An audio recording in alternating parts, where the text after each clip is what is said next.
Si usted ha ido a Ecuador, usted va a encontrar que hay un lugar donde usted se puede parar y es una línea. Si usted se para del lado derecho de esa línea o del lado izquierdo, como quiera, o sea, según la pierna que ponga, usted está en el hemisferio norte. Si se para del otro lado, está en el hemisferio sur. Es solamente cruzar una línea, por supuesto, imaginaria, pero allí hay un monumento y usted cruza. Dice, en este momento estoy en el hemisferio norte, hago para atrás, y en este momento estoy en el hemisferio sur. Cruza la línea. Si va para Chile, por ejemplo, hay una parte de la frontera entre Argentina y Chile, que yo estuve allí también, y usted llega a un lugar donde hay un monumento y le dice, mira, si usted se pone de este lado, está en Chile. Y si se pone de este otro lado, está en Argentina. Hay una línea imaginaria que divide los dos países. Bueno, ¿por qué hablo de esto? Porque si hay algo que muchas veces nos cuesta a los seres humanos es poder encontrar dónde está esa línea que posiblemente cruza dentro de nuestra mente, hasta dónde es capaz de llegar Dios en su misericordia y en su amor con cada uno de sus hijos. Estoy seguro que usted se ha preguntado eso para su propia vida. ¿Hasta dónde es capaz de llegar la misericordia, la bondad, la gracia de Dios en nuestra vida? O quizás te lo has pensado con alguien que tú quieres, que tú amas mucho, que lo ves que algunas veces está desorientado, apartado, y tú dices, ¿hasta dónde es capaz de esperar Dios? ¿Hasta dónde es capaz de tirar la línea, esa línea de gracia y de misericordia? Durante este sábado y el sábado que viene, yo quiero mostrarles a través de un libro de las Sagradas Escrituras, el libro de Jonás, un montón de historias que tienen que ver con eso, que tienen que ver con hasta dónde Dios es capaz de llegar con la bondad y con la misericordia y con la gracia de Dios. Hace un tiempo atrás hicimos una serie sobre el libro de Jonás en el canal de YouTube de la iglesia.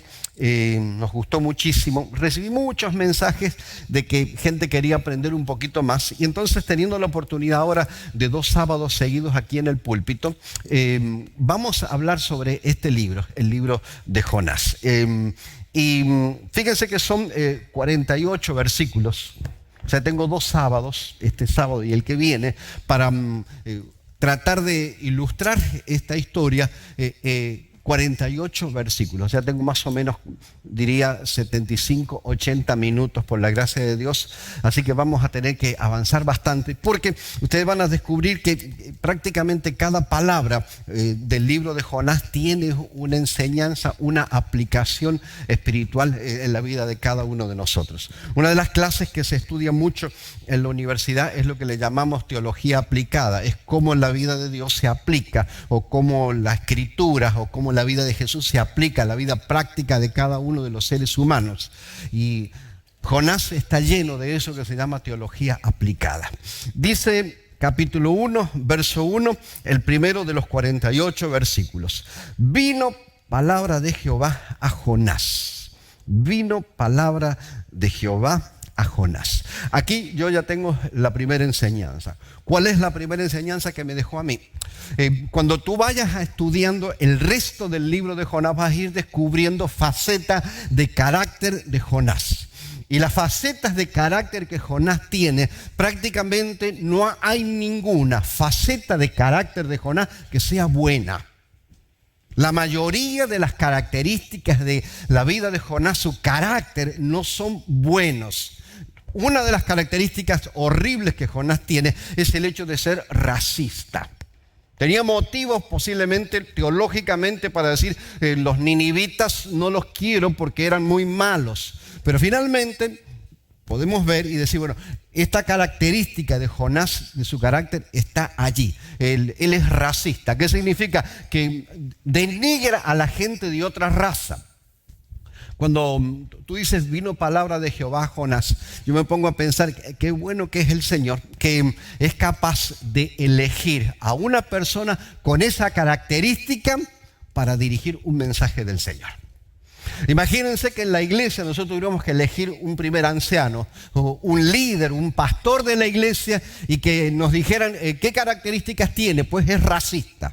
En una iglesia multicultural como es Forest City, donde hay argentinos, mexicanos, chilenos, ecuatorianos, salvadoreños, cubanos, puertorriqueños. ¿Ustedes se imaginan lo que sería tener una persona que es racista dirigiendo la iglesia? Imposible. Sin embargo, aquí lo que la Biblia dice es que el Señor elige a Jonás. Viene palabra del Señor sobre Jonás. O sea, ¿cuál es la buena noticia para mí? El Señor no discrimina. No solamente no discrimina por carácter o por raza, sino que el trabajo de Dios, la idea de Dios, el amor de Dios es tomar lo que tiene a mano con las características que tenga para buscar la forma y la manera de que esas cosas cambien. Amén. Vino palabra de Jehová a Jonás. ¿Hijo de quién? Hijo de Amitai. Ahí tienen otra enseñanza. En la vida, cada uno de nosotros se siente muchas veces orgulloso del apellido que lleva. Otras veces no nos sentimos tan orgullosos del apellido que llevamos. Pero cada uno de nosotros puede tener la alegría y el gozo de sentirse y tener el mejor de todos los apellidos. Nosotros somos hijos de Dios. ¿Qué somos nosotros? ¿Nosotros somos qué? Somos hijos de Dios. ¿Cómo deberíamos caminar en la tierra los que somos hijos de Dios? Deberíamos caminar con alegría, caminar con gozo. Un amigo me decía los otros días que tenía que ir a un lugar del gobierno y piden identificación allí. Y él dice, pastor, dice, yo no tenía la identificación. Dije, ¿cómo yo entro en este sitio? Te piden la identificación. Él se vistió muy bien. Y dice, me puse saco, me puse corbata, me abroché y entonces dije, me metí. Y el guardia de seguridad lo miró, me dijo, este tipo bien vestido, ni siquiera le pidió, le metió para adentro. ¿Usted entiende lo que quiero decirle? En la vida, nosotros somos hijos ¿de quién? Hijo del Rey de Reyes y Señor del Señores. Nosotros caminamos con frente alta, no importa si tengo dinero o no tengo dinero, si estoy educado, si no estoy educado. Yo camino con la frente en alta porque tengo un Padre, se llama Dios y yo soy su hijo. ¿Y soy objeto de qué? Y soy objeto del amor de Dios. Vamos aprendiendo algo en el libro de Jonás. Vino palabra de Jehová a Jonás, hijo de Amitai, diciendo, versículo 2, la primera parte. ¿Qué es lo que hace la palabra de Dios con cada uno de sus hijos? Dice, te levanta. ¿Qué hace la palabra de Dios? No los escuché. ¿Qué hace la palabra de Dios? Nos levanta. ¿Cuántos dicen amén a eso? O sea, ¿qué es lo que está diciendo con esto? Cuando la palabra de Dios yo la recibo en el corazón, cuando yo recibo a Jesús en el corazón, yo soy levantado. ¿Qué quiere decir eso? Que si era no muy buen padre, en el nombre del Señor yo puedo ser un mejor padre. Si yo no era muy buena madre, entonces en el nombre de Jesús puedo ser muy buena madre. Si yo era mecánico de automóviles, no era muy buen mecánico de automóviles, pero en el nombre del Señor recibo su palabra, el Señor me va a hacer mejor mecánico. O sea, la palabra de Dios, siempre que yo la recibo, me va a hacer mejor persona, mejor ser humano, mejor profesional, me va a levantar en todas las áreas de la vida. ¿Es bueno eso? ¿Qué hace la palabra de Dios? Me levanta. O sea, usted está en un excelente lugar. Si usted en este momento tiene bolsillos flacos, si ha llegado a este país y está comenzando a salir adelante en la vida, sepa, el Señor lo quiere en 5 años con grandes aptitudes para honrar y glorificar el nombre de Dios. Vino palabra de Jehová, Jonás, hijo de Amitai, diciendo, levántate, pero cuando la palabra de Dios viene, siempre te va a dar una misión. Dios te levanta o Dios te da recursos económicos, recursos intelectuales. La palabra de Dios llega para darme ¿qué cosa? Una misión. ¿Ve a dónde? Ve a Nínive. O sea, no puede haber éxito en la vida en todos los ámbitos si yo no tengo una misión. Yo tengo que tener una misión en la vida. Y si yo se la pido al Señor y le digo, Señor, muéstrame, ¿cuál es la misión que tú tienes para mí? Trabajar con los jóvenes, trabajar con los adultos, trabajar con los deambulantes. Dios tiene una misión, Dios tiene un Nínive para cada persona. Si hay algo molesto dentro del cristianismo, son las personas que no tienen misión. Déjeme tratar de explicarle esto de una manera bien gráfica y no se enoje conmigo. Cuando yo llegué a Puerto Rico, había una ave, un pájaro, que allá donde yo por lo menos vivía, le llamaban Mozambique al pájaro. Cuando yo lo vi por primera vez, recuerdo, el pájaro me llamó la atención porque es un pájaro bonito, un pájaro negro, muy color bien azabache y unas plumas preciosas tiene, un pico bien puntiagudo, bien doradito. Y me hizo acordar mucho rápido a un pájaro que había donde yo me crié y que a mi mamá le gustaba mucho, se llamaba reina mora. Canta hermosa la reina mora. Cuando yo lo miré, yo dije, oye, esto está lleno de reina mora, porque el cable de luz estaba lleno yo no sabía que se llamaban Mozambique. Yo, está lleno de reina mora esto. Y yo me quedé mirando. Digo, bueno, en algún momento van a cantar. Porque los pájaros, ¿qué hacen? ¿Qué hacen los pájaros? Cantan. Yo dije, y la reina mora cantaba muy lindo. Pero no cantaron. Me metí adentro de la oficina donde estaba. Cuando salí, me di cuenta que los pájaros habían cantado. Pero habían cantado arriba del auto mío. Y habían cantado mucho, pero abundante. Y de color así como azul. Los muchachos me dijeron, pastor, me dice, los Mozambiques le ensuciaron el auto. Lávelo pronto porque dice, eso mancha, que es horrible. Ya me decepcionó el Mozambique. Después me puse a mirarlo más de cerca y entonces descubrí que cantaba. Lo miré un rato y al rato cantó para abajo y cantó para arriba. E hizo esto. Eso es todo lo que hace. Escuchen, esto es bueno para todos nosotros. Cuando yo no tengo una misión de Dios en mi vida, yo me convierto en un Mozambique dentro del pueblo de Dios. Tengo el aspecto de alguien bueno o alguien cristiano, tengo el aspecto. Pero como no tengo misión, me aburro dentro de la iglesia. Y cada vez me hago más más Mozambique. Entonces mi trabajo dentro de la iglesia es, como estoy tan aburrido y como no tengo misión, es mirar lo que hacen otras personas y poco a poco me voy dando cuenta de que me convierto en una persona que critica lo que hacen los demás. Y entonces nos pasamos el resto de la vida, en lugar de cantar el evangelio, nos pasamos la vida haciendo ¿qué cosa? A ver si me ayuda. Cuando yo diga 3, usted me acompaña. Sí. 1, 2, no se escucha bien. El Mozambique dentro de la iglesia, que está aburrido y que no tiene misión, lo que hace es ¿qué cosa? 1, 2, ¿entiende? Vino palabra de Jehová, Jonás, hijo de Amitai, diciéndote, levántate y ve a Nínive, una misión, aquella gran ciudad, y pregona contra ella, porque ha subido su maldad delante de mí. ¿Qué es lo que movía a Dios con respecto a Nínive? Piense bien en esto, es un hermoso mensaje esto. ¿Qué mueve a Dios con sus hijos? Una semana de oración que habían tenido en Nínive y se habían convertido todos los ninivitas. ¿Qué mueve a Dios para enviar un mensajero a Nínive? ¿Qué lo mueve? Dice que Dios mira a Nínive, se da cuenta de que están en ese ecuador de terminar la oportunidad de la gracia. Y como Dios ama a todos y cada uno de los ninivitas, hombres, mujeres, jóvenes, viejos y hasta los animales de Nínive, entonces Dios decide que al ver la maldad de las personas tiene que haber una intervención de gracia de Dios en Nínive. ¿Cuándo estamos más cerca de recibir la bendición de Dios? ¿Cuándo estamos más cerca de recibir la intervención de Dios? Cuando tus hijos, el marido tuyo, tu esposa, la gente que tú quieres, están más cerca de recibir la obra de Dios.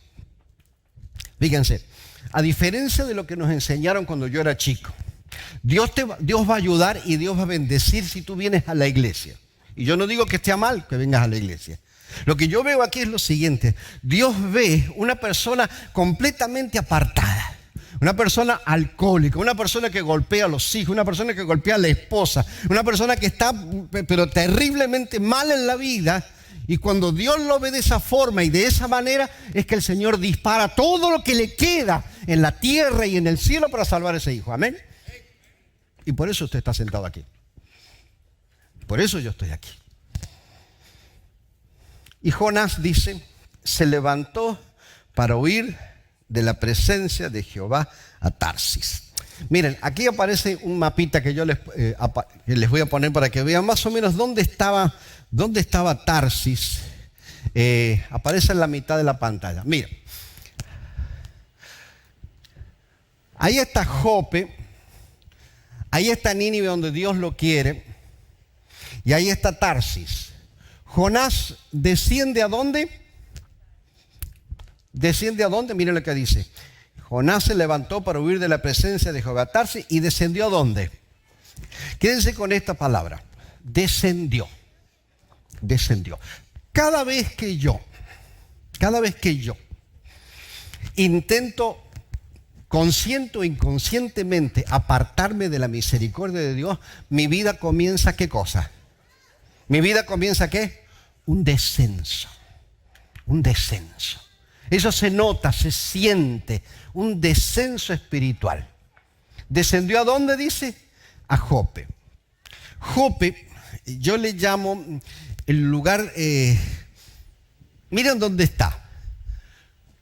Está no en el lugar medio, porque fíjense, Tarsis está a 4.000 kilómetros de distancia. ¿Cuántos kilómetros está? 4.000. Y Nínive está alrededor de 900 kilómetros de donde Dios lo quiere. Pero es un lugar, Jope es un lugar intermedio. Es un lugar intermedio. No estoy lejos de la voluntad de Dios y tampoco estoy haciendo la voluntad de Dios, pero me siento como medianamente ¿qué? Tranquilo. Es el lugar de la tibieza espiritual. La tibieza espiritual. No soy malo como fulano, no obro como mengano, no hago tantas cosas para Dios como esta persona, pero tampoco soy como que el otro. Es el lugar de la tibieza espiritual. Un lugar donde al enemigo le gusta tenernos porque no desarrollamos músculos espirituales en Jope. Y entonces es un lugar sumamente peligroso para nosotros. Jonás quiere huir. Decide Tarsis. Y miren lo que ocurre. Dice, y descendió a Jope y halló una nave que partía para Tarsis. Y pagando su pasaje, entró en ella para irse con ellos a Tarsis, lejos de la presencia de Dios. Si usted se fuera a vivir a España, por ejemplo, que está bien lejos de aquí, y no tiene planes de volver, ¿se llevaría a su familia, sí o no? Yo me hice esta pregunta cuando estudiaba el libro de Jonás. Yo creo que Jonás, si tenía familia, se la llevó. O sea, se llevó a la esposa, se llevó a los niños, capaz que hasta la suegra se le llevó. Se llevó toda la familia. Y descendió a Jope con la familia. ¿Qué quiero decir con esto? Las decisiones que nosotros tomamos en la vida, acertadas o desacertadas, bendicen o maldicen mi familia. Descendió a Jope. Y noten ustedes cómo dice. Y pagó, ¿qué cosa? Su pasaje. Mi gente,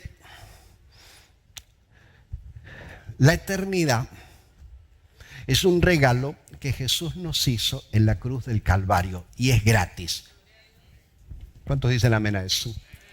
La eternidad es un regalo que Dios me hizo en la cruz del Calvario. Me regaló la eternidad y es completamente gratis. Lo único que tengo que hacer es aceptarlo. Ahora, déjeme ponérselo de otra manera. Yo recuerdo a mi mamá conversando con mi papá la forma en que ellos entendieron el Evangelio, ¿no? Mi mamá decía, como si la oyera ahora, le decía a mi papá: viejo, qué difícil que es ser cristiano. Qué difícil que es ser cristiano. Qué difícil es salvarse. Mi mamá lo entendía así el Evangelio. Era una lucha para ella eso. Y mi papá la miraba y le decía: tienes razón, vieja. Es difícil ser cristiano. Es difícil salvarse. Déjame cambiar la pregunta a ustedes ahora. ¿Qué es más fácil? ¿Salvarse o perderse? Si usted fuera a elegir ahora y dijera, bueno, ¿qué cosa es más fácil? ¿Salvarse o perderse? ¿Usted qué diría? ¿Qué es más fácil? ¿Salvarse? A ver quién tiene las manos. ¿Y qué es más fácil? ¿Perderse? A ver.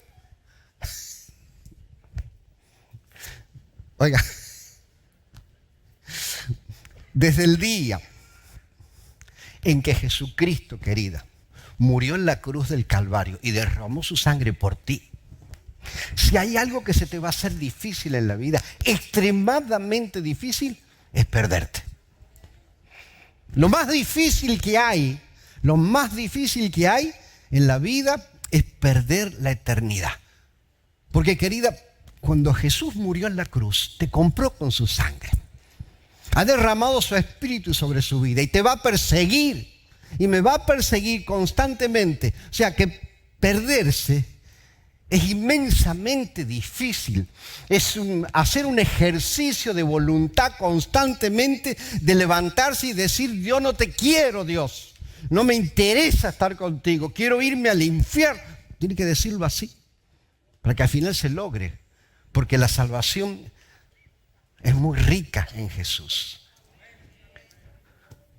Jonás pagó un precio. Escúcheme bien, papá, lo que le voy a decir. Si usted tiene hijos, si usted en algún momento decide abandonar a su esposa por otra persona, usted va a pagar un precio suyo y sus hijos van a pagar un precio. Hay estudios hechos que dicen lo siguiente: cuando hay hijas en el matrimonio, especialmente las hijas son las que se afectan cuando no hay figura paterna en el hogar. Lo voy a repetir. Cuando no hay figura paterna en el hogar, especialmente las hijas se perjudican. Hay estudios hechos que dicen, por ejemplo, chicas con enfermedades cardíacas, mayor cantidad en las mujeres donde no ha habido figura paterna. Menor aprovechamiento intelectual donde ha habido falta de figura paterna. Menor posibilidad de éxito en la vida donde ha habido falta de figura paterna. Muertes prematuras donde ha habido falta de figura paterna. Todo lo dicen los estudios. Así que, Señor, mi hermano, usted que nos ve en este momento, si usted decide en algún momento irse detrás de otra falda, sepa que no solamente usted está pagando el pasaje porque el enemigo se lo va a cobrar, sino que también usted le está haciendo un costo a su familia. Y no me venga después, como yo me he sentado con tanta gente: pastor, es que yo lo quiero mucho a mis hijos, yo los adoro a mis hijos. No venga con ese cuento a mí. Cuando te fuiste corriendo detrás de otro, de otra, no me venga después llorando y diciendo que tú querías a tus hijos, porque si tú las querías, te lo hubieras pensado antes a las cosas.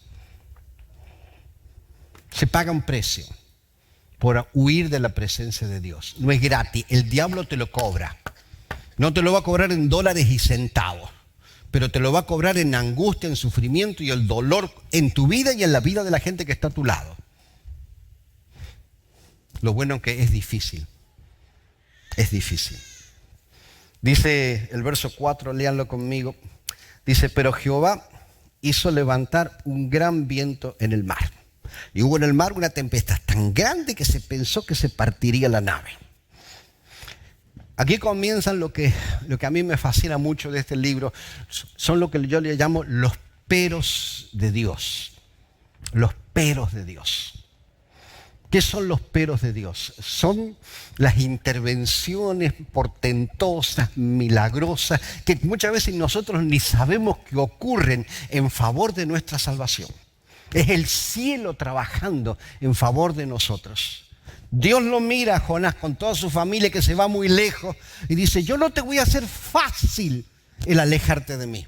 No te voy a hacer fácil perderte. Yo no sé si alguna vez lo conté. Una vez una señora me envía un mensaje y me dice, pastor, visíteme a la casa. Fui a la casa, entré, me acuerdo como si fuera ahora la casa, una casa a la orilla del mar con una verja de metal.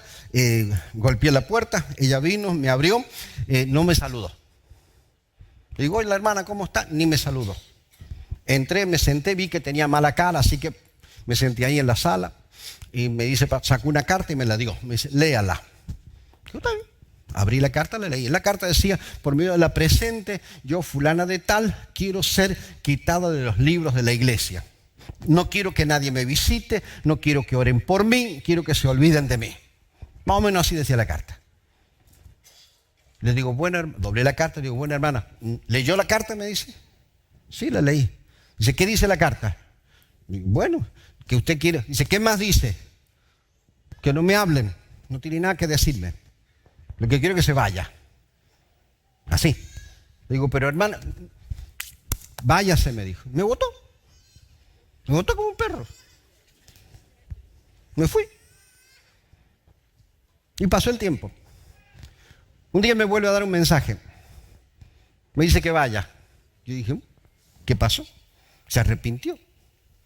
Llego allá, la misma situación, ni me saludó, se sentó y me dice, tengo un problema. Le digo, ¿cuál es tu problema? Me dice, dígame cómo hago para olvidarme de Dios. Le digo, explícame porque no te entiendo. Me dice, mire pastor, me dice, los viernes por la tarde, dice, a la hora de recibir el sábado, yo me voy al mall. Y me meto a ir al mall y compro lo que puedo y lo que tengo, dice, me meto y como porque quiero olvidarme de la recepción de sábado.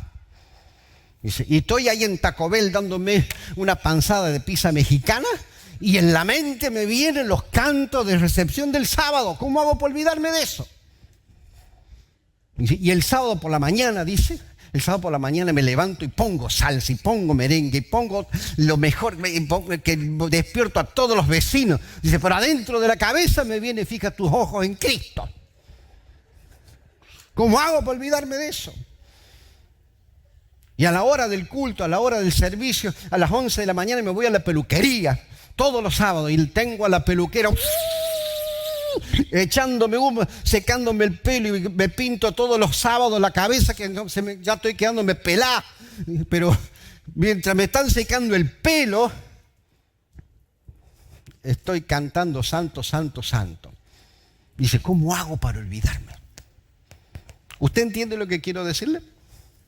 ¿Comprende? O sea, los peros de Dios son gigantescos, pero muy difícil dejar a Dios. Tienes que hacer un trabajo muy intencional para olvidar al Señor. Pero Dios dice, levantó ¿qué cosa? Una gran tormenta en el mar. Dios te ama de tal forma, me quiere de tal manera, que si tiene que levantar una tormenta, la va a levantar. Alguien dijo aleluya. ¿Le gusta la aleluya? Vamos a hacerlo de esta manera. ¿Usted quiere que Dios lo despierte siempre? Déjame las manos. Si algún día estamos lejos, ¿quiere que Dios lo despierte, sí o no? Déjame las manos. Como sea, con tormenta o sin tormenta, pero que te despierte, ¿cierto? Si Dios se le ocurre una tormenta como esta en tu vida, ¿tú la aceptas? Y si el Señor dice, bueno, ¿cómo lo despierto a fulano? Le voy a dar un sueldo, en lugar de $2,000 mensuales, le voy a dar un sueldo de $10,000 mensuales para que se despierte y vea la misericordia y la bondad de Dios sobre su vida. ¿Cuánto le gusta eso? Y fulano de tal está en el hospital con un cáncer y entonces Dios dice, mira cómo está déjame hacer un milagro. Al otro día viene el médico y le dice, el cáncer desapareció. Y si Dios dice, para que Daniel me comprenda y me entienda, porque hasta ahora es un cabeza dura y no me entiende, y le voy a mandar 7 años de vaca flaca. ¿Qué decimos? ¿Amén? O sea, Dios, los peros de Dios son así. O sea, es la intervención de Dios en la vida de sus hijos de tal forma y de tal manera en que muchas veces nosotros no lo comprendemos, no lo entendemos, pero los peros de Dios están allí. Cuando Dios me ve que mi camino no es correcto, no es bueno, Dios no se va a hacer al lado. Una persona me decía, pastor, me dice, perderse es como, dice, usted agarra un tobogán, una chorrera le dicen en Puerto Rico, uno de esos, y usted le echa un pote de detergente Bell y agua, y entonces usted metió la pata una vez y es como si, ¡pum!, y te vas para abajo y no parás hasta las pailas del infierno. No es así, no es así. O sea, Dios me ve que me estoy equivocando y me quiere tanto, costé tanto, que va a hacer todo, y es enormemente creativo en la idea de salvar a sus hijos. 20 historias podría contar, si no me quedaran 9, 10 minutos, de intervenciones maravillosas de Dios en la vida de gente. Los marineros tuvieron miedo, cada uno clamaba a su Dios, echaron al mar los enseres que había en la nave para descargarla de ellos. Pero Jonás había bajado al interior de la nave y se había echado a dormir. Cada marinero, dice, comenzó a orar ¿a quién? A su Dios. Visitando Guatemala un día, me llevaron a la casa de una señora y ella me contó la historia. Su esposo tenía una enfermedad, se había hinchado el esposo. Se le salieron los ojos para afuera, una cosa. Hicieron todos los familiares, mandaron dinero de Estados Unidos, pero no hubo cura. Le dijeron, lléveselo a la casa para que se muera, porque se va a morir pronto. Ella no sabe leer ni escribir. El marido no sabe leer ni escribir. 3 hijas mujeres, una de ellas minusválida. Yo estaba en la casa con ella. Entonces ella me cuenta, ella me cuenta que cuando se lo trajeron para morir, él era el único sustento de la casa. Entonces ella dice, ¿qué puedo hacer? Ella había escuchado por la radio de que había que ayunar 7 días. Es lo único que sabía. Bueno, pero no entendía lo que era el concepto del ayuno. Así que ¿qué es lo que hizo ella? Trancó todas las puertas de la casa, cerró todo, metió todas las gallinas que tenía dentro de la casa, porque había escuchado eso, que todo el mundo tenía que ayunar, estilo Jonás, los animales, todo. Metió todos los animales dentro de la casa y se metió en 7 días de ayuno con los hijos. 7 días de ayuno. Y ella me llevaba por la casa y me decía, mire pastor, aquí estaban las gallinas, aquí teníamos un lechón metido aquí dentro, acá todo el mundo ayudó durante 7 días. La nena minusválida ayunó 7 días. Y usted dice, ¿qué cosa dice usted? ¿Eso es una qué? ¿Es qué cosa? Una locura. Pero era lo único que ella entendía, ¿comprende? Y Dios respeta lo que nosotros entendemos. Y yo alabo el nombre de Dios por eso. Porque a los 7 días el marido estaba mejor. Y le digo, ¿dónde está tu marido ahora? Está trabajando en el monte. O sea, aquellos marineros oraron a su Dios. Dios respeta eso, lo poquito que nosotros entendemos. Y Dios ama eso, esa búsqueda incesante de Dios que tiene cada ser humano. El verso 5 dice que los marineros hicieron algo. Tiraron por la borda todo lo que había. A mí me dejó una enseñanza. En el proceso de salvación y en el proceso de redención, en el proceso de caminar al cielo, algún día nosotros tendremos que tirar por la borda cosas que no son muy preciosas aquí en la tierra.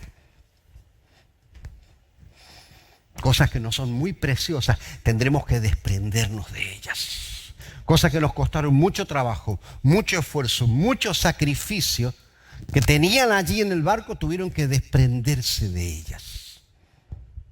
No tengo que explicar más. Y el patrón de la nave se le acercó y le dijo, ¿qué tienes, dormilón? Levántate y clama a tu Dios, quizás Él tendrá compasión de nosotros y no pereceremos. Y dijeron cada uno a su compañero, venid, echemos suertes para que sepamos por causa de quién nos ha venido este mal. Y echaron suertes y la suerte cayó ¿sobre quién?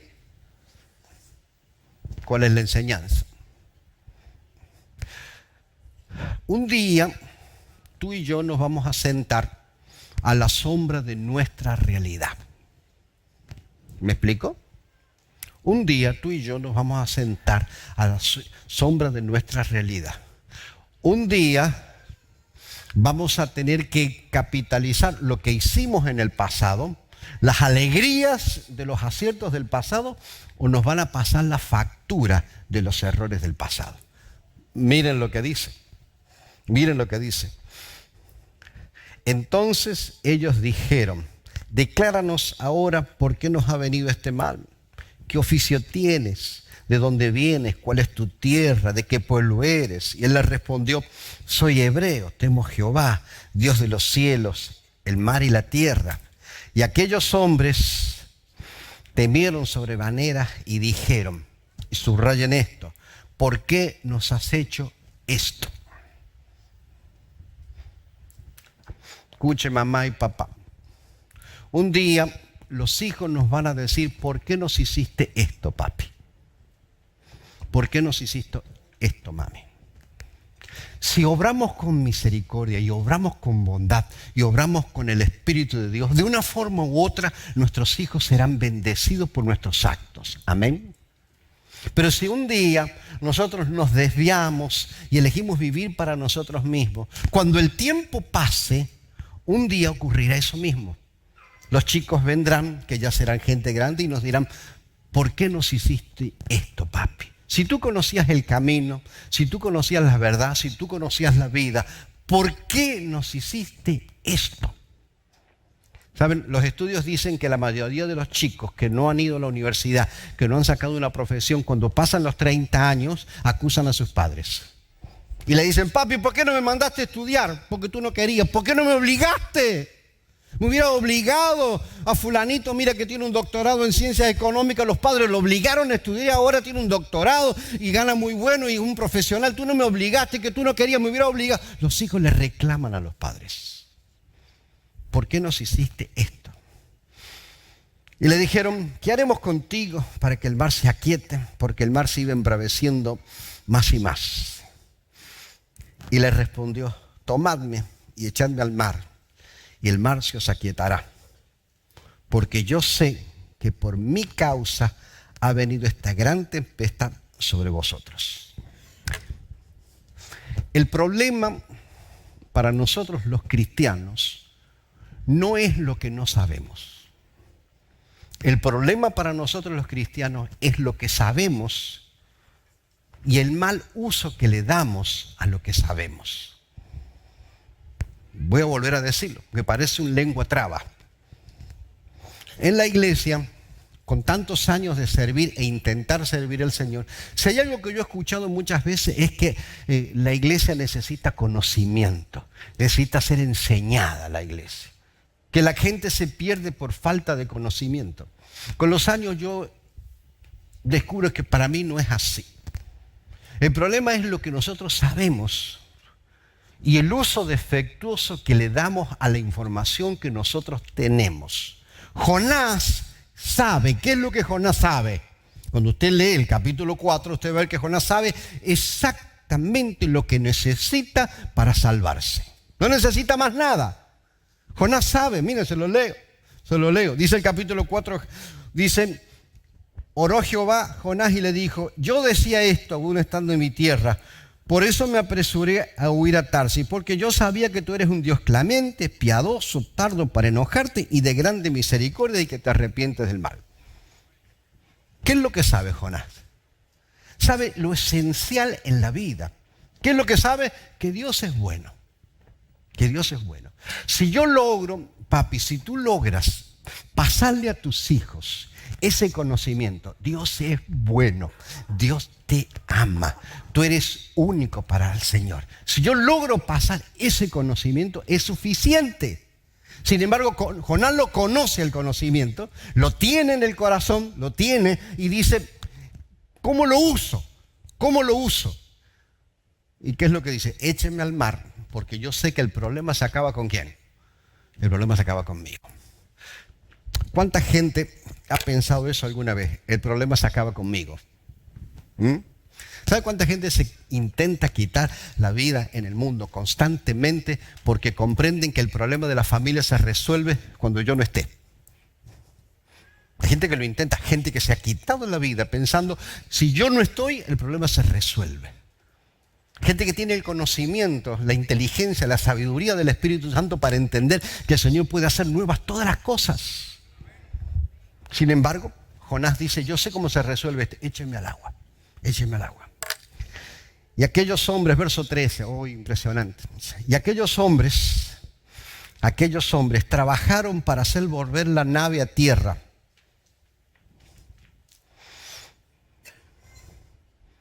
¿Qué hicieron ellos? Dice, trabajaron toda la noche para hacer volver la nave a la tierra. Pudiendo haber resuelto rapidito, haberlo agarrado y tirado al agua, no lo echan al agua. Intentan, junto con salvar la nave, salvar la vida ¿de quién? Salvar la vida de Jonás. Aquella gente no conocía a Jehová de los ejércitos, no eran personas cristianas, no conocían el camino, la verdad y la vida, pero conocían el valor de la vida humana. Algo que en la iglesia muchas veces nosotros necesitamos volver a considerar. Cada persona es valiosa delante del Señor. Cuando alguien deja de venir, cuando alguien se ausenta, el Espíritu de Dios sobre el corazón de un hombre cristiano hace que nos preocupemos por la vida de esa gente que no está. Aquellos marineros trabajaron toda la noche, subieron vela, bajaron vela, sacaron agua de adentro del barco, hicieron cualquier cosa porque no lo querían echar al agua.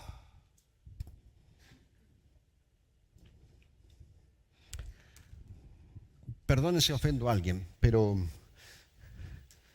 la iglesia donde yo me crié, una forma de mantener sana la iglesia era borrar bien rápido al que se portaba mal. Sacarlo de los libros de la iglesia. Tíralo por la borda rápido, antes que se contamine todo.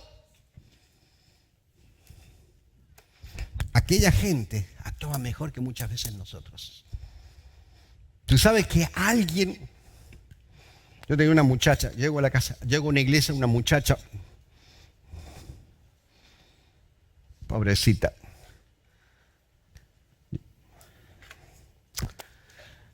Estaba en la junta de iglesia y me dicen, pastor, a fulana hay que quitarle todos los puestos de la iglesia. Ella era la directora de evangelismo infantil. Y le digo, ¿por qué hay que quitarle todos los puestos de la iglesia? Dice, porque está de novia con un muchacho no adventista. Y aunque yo era un pastor joven, había cosas que a mí no me entraban en la mente, porque para algo me mandaron a la universidad y tuve profesores muy buenos como Javier Díaz, que está sentado acá, que me hicieron pensar, me estimularon a pensar. Yo decía, ¿esa es la solución? ¿Tirarla por la borda? ¿Ustedes quieren que yo vaya y me siente con aquella chica y le diga, fulana, la iglesia no te quiere porque te pusiste de novio con un muchacho que no es adventista? ¿Es de Jesús eso? Yo digo a los hermanos, no, le digo, yo no voy a hacer eso. Al contrario, vamos a darle un puesto nuevo dentro de la iglesia. Para que se sienta más cerca de nosotros.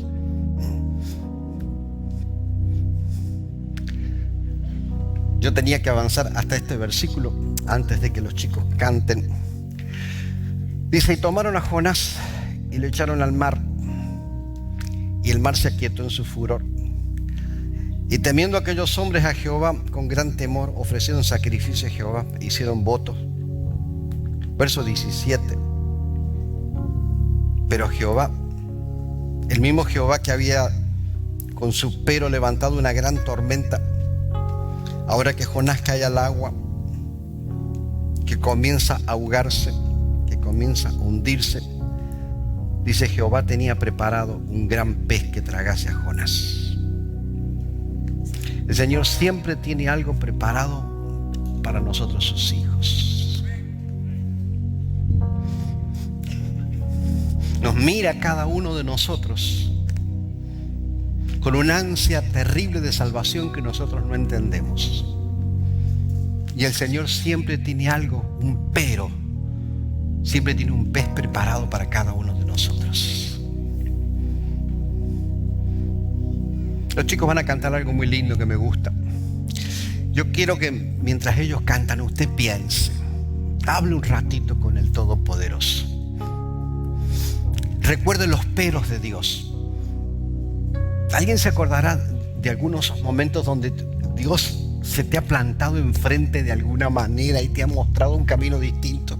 Un pero de Dios, un catarro, una enfermedad, una falta de trabajo, un hijo enfermo, alguna cosa que en ese momento tú no entendías, era una gran tormenta, no la entendías, pero ahora cuando pasan los años tú dices, esto fue un pero de Dios, una ballena, un pez preparado para mi salvación. Piense en eso. Aproveche estos minutos mientras ellos cantan y hable con Dios.